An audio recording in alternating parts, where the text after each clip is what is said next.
때는 1977년 한국입니다. 한 남자가 있었는데요. 글쎄 9켤레의 구두만 덩그러니 남기고 사라져버렸어요. 오늘 이 아주 흥미로운 제목 뒤에 숨겨진 정말 강렬한 이야기를 한번 파헤쳐 보겠습니다. 바로 이 한마디. 이래봬도 나 대학 나온 사람이라오. 이게 오늘 이야기의 심장을 관통하는 정말 가슴 아픈 외침입니다. 거의 모든 걸 잃어버린 한 남자가 정말 필사적으로 지키려고 했던 그 마지막 존엄성을 위한 절규였던 거죠. 아니 대체 이 남자는 누구였을까요? 그리고 왜 하필 구두가 그렇게 중요했을까요? 이 미스터리를 풀려면요, 우린 시간을 좀 거슬러 올라가야 합니다. 바로 그를 만들어낸 그 시대로 말이죠. 자, 이건 단순히 그냥 한 개인의 이야기가 아니에요. 어떻게 보면 정말 고통스럽고 급격한 변화를 온몸으로 겪어내고 있던 당시 한국이라는 나라 전체에 대한 이야기이기도 합니다.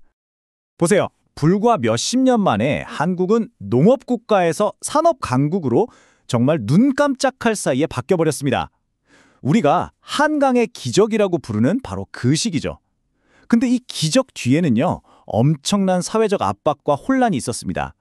특히 1971년에 있었던 광주 대단지 사건 같은 비극, 이건 정부가 무리하게 도시 개발을 밀어붙이다가 생긴 일인데 오늘 이야기의 아주 중요한 배경이 됩니다.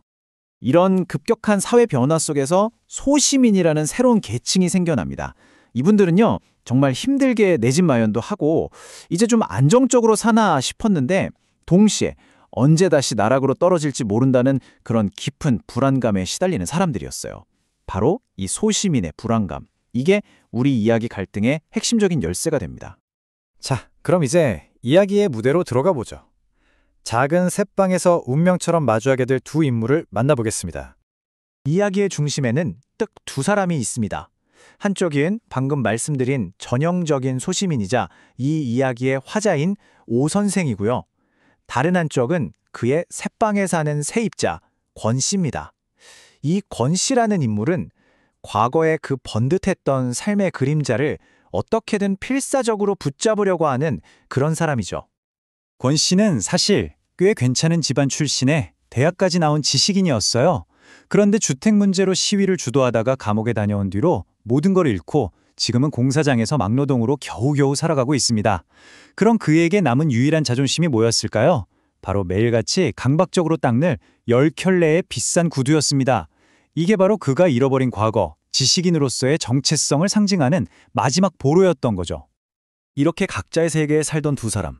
그런데요, 갑작스러운 응급 상황이 터지면서 이 둘의 세계는 피할 수 없는 아주 고통스러운 정면 충돌을 향해 달려갑니다. 바로 권 씨의 아내가 출산을 하다가 산모랑 아이 둘 다 아주 위험한 상태에 빠진 겁니다. 당장 수술을 해야 하는 정말 생사가 걸린 상황이었죠. 돈이 급해진 권 씨가 수술비를 빌려달라고 오 선생을 찾아옵니다. 여기서 화자인 오 선생은 깊은 도덕적 딜레마에 빠지게 돼요. 그는 자신의 상황을 두 명의 작가, 찰스 램과 찰스 디킨스의 삶에 빗대어서 고민하기 시작합니다. 그러니까 아픈 누이를 위해 평생을 희생한 찰스 램처럼 고통을 함께 짊어질 것인가? 아니면 가난했던 과거를 외면하고 싶었던 찰스 디킨스처럼 이 고통을 외면할 것인가? 그 갈림길에 선 거죠. 결국 공감보다는 두려움이 앞섰습니다. 오 선생은 돈을 잃을까봐 그동안 정말 힘들게 얻은 자신의 안정을 지키는 길을 택하고 맙니다. 돈 대신 의사에게 말을 잘 전해주겠다며 정중히 거절하죠. 이 거절 한마디가 권 씨의 마지막 남은 자존심에 정말 치명적인 상처를 입힙니다. 완전히 굴욕감을 느낀 그는 돌아서면서 이렇게 말하죠. 이래봬도 나 대학 나온 사람이라오. 이 비극적인 한마디 뒤로 그는 완전히 숨어버립니다. 더 이상 기대의 꽃이 없다고 느낀 권 씨.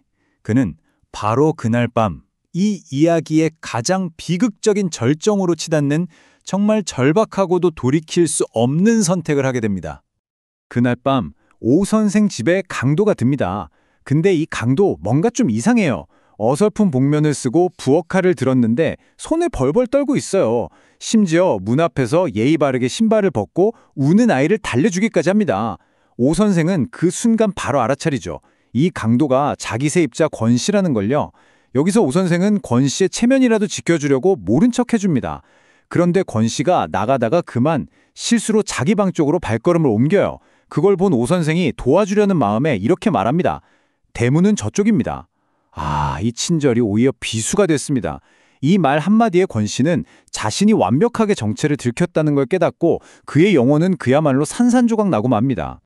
이 끔찍한 밤이 지나고 우리는 다시 처음의 질문으로 돌아오게 됩니다.